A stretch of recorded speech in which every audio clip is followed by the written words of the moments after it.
नमस्कार। आज हम महाभारत के एक बहुत ही निर्णायक क्षण पर बात करने वाले हैं। जी, वो क्षण जब कुरुक्षेत्र में युद्ध शुरू होने से ठीक पहले शंख बजे। हाँ, शंखनाद। और हम खास तौर पे भगवत गीता के पहले अध्याय के श्लोक 15 को देख रहे हैं। बिल्कुल। इस श्लोक में जो जानकारी है वो छोटी सी है पर गहरी है। सही। तो आज की इस बातचीत का मकसद यही है कि इस एक श्लोक में जो पात्र हैं, उनके शंख हैं, उनकी उपाधियां हैं, उनका क्या मतलब है, क्या प्रतीक है। और वो माहौल कैसा था उस समय, उस गंभीरता को महसूस करना। बिल्कुल। तो श्लोक 15 है, पांचजन्यम ऋषिकेशो देवदत्तम धनंजयः पौंड्रम दधमौ महाशंखम भीमकर्मा वृकोदरः। 15। हाँ, ये वो क्षण है जब युद्ध की औपचारिक घोषणा हो रही है एक तरह से। मतलब अब कोई वापसी नहीं। बिल्कुल। रणभूमि में बड़े बड़े योद्धा अपनी उपस्थिति दर्ज करा रहे हैं, अपने संकल्प की घोषणा कर रहे हैं। तो शुरुआत होती है श्री कृष्ण से। उन्हें कहा गया है ऋषिकेशो। जी, ऋषि। इसका अर्थ है इंद्रियों के स्वामी। युद्ध का इतना भयानक माहौल बनने वाला है और यहाँ ये उपाधि, इसका क्या खास मतलब हो सकता है? ये बहुत बहुत महत्वपूर्ण है। देखिए, युद्ध भूमि भावनाओं का केंद्र होती है। डर, गुस्सा, जोश, इंद्रियां पूरी तरह हावी हो सकती हैं। हाँ बिल्कुल। ऐसे में कृष्ण का ऋषिकेश होना दिखाता है कि वो इस सबसे ऊपर है। उनका पूरा नियंत्रण है। वो सिर्फ एक सारथी नहीं है। अच्छा। उनका शंख पांचजन्य जब बजता है तो वो सिर्फ एक आवाज नहीं, वो एक दिव्य संकेत है। दिव्य संकेत किस तरह का? धर्म की स्थापना का आह्वान, ये बताने के लिए कि इस युद्ध की दिशा क्या होगी और नियंता कौन है। ये आवाज कह रही है, अब धर्म का पक्ष जीतेगा। वाह। तो ये स्थिरता और एक ऊंचे उद्देश्य का प्रतीक है। हाँ। फिर आते हैं अर्जुन। उपाधि है धनंजयः, धनंजय। यानी महान धन का विजेता। और शंख है देवदत्त। अब धन जीतने का युद्ध से क्या सीधा संबंध इस क्षण में? देखिए, ये सिर्फ उनके पिछले कामों की तारीफ नहीं है। ये याद दिलाता है कि पांडव लड़ क्यों रहे हैं। अपना खोया हुआ राज्य, सम्मान, धन वापस पाने के लिए। बिल्कुल।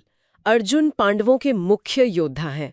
उनका देवदत्त बजाना मतलब वो चुनौती स्वीकार कर रहे हैं, कौरवों को सीधी चुनौती कि हम तैयार हैं। हाँ, पूरी तरह से।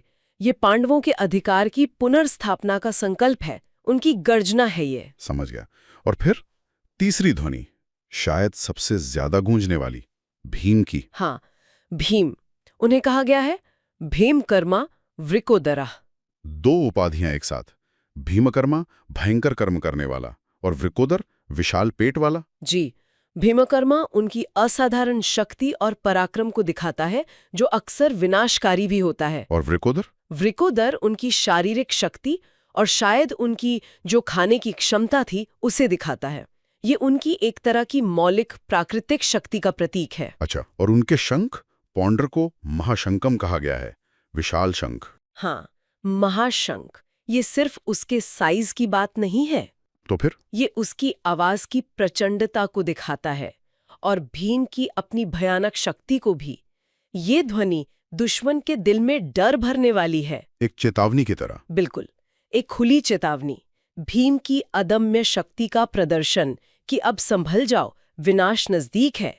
ये पांडवों की फिजिकल स्ट्रेंथ, शारीरिक शक्ति का शिखर है। तो ये तीनों शंखनाद सिर्फ अलग अलग योद्धाओं की घोषणा नहीं है? नहीं, बिल्कुल नहीं। ये मिलकर कुछ और बता रहे हैं।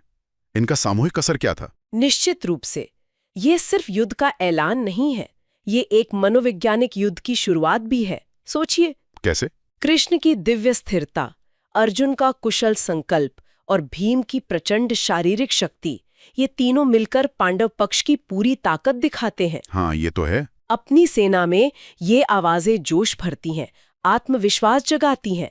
और शत्रु सेना में? डर, शक, ये उस क्षण के तनाव को, गंभीरता को एकदम स्थापित कर देता है। माहौल बन जाता है कि अब लड़ाई होकर रहेगी, पीछे हटने का रास्ता बंद।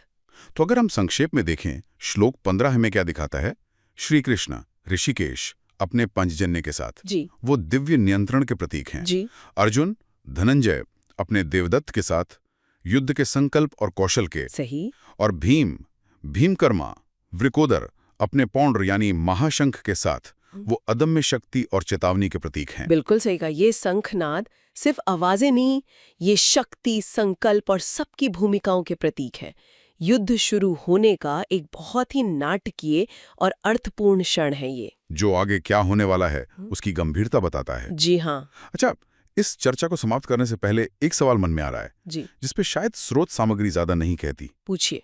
ये जो इतनी शक्तिशाली शंख ध्वनियां थी, इनका असर सिर्फ इंसानों पर हुआ होगा या उस पूरे वातावरण पर, प्रकृति पर, जानवरों पर, उन पर क्या असर पड़ा होगा? ये सोचने वाली बात है, गहरा सवाल है। ध्वनि की शक्ति तो बहुत होती है। हाँ, और महाभारत जैसे महाकाव्य में मुझे नहीं लगता कि इन प्रचंड ध्वनियों का असर सिर्फ युद्ध के मैदान तक ही रहा होगा। शायद प्रकृति भी कांप उठी होगी। कह सकते हैं।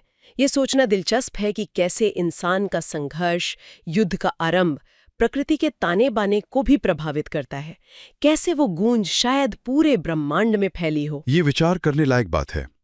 इस गहन विश्लेषण में हमारे साथ जुड़ने के लिए धन्यवाद। धन्यवाद।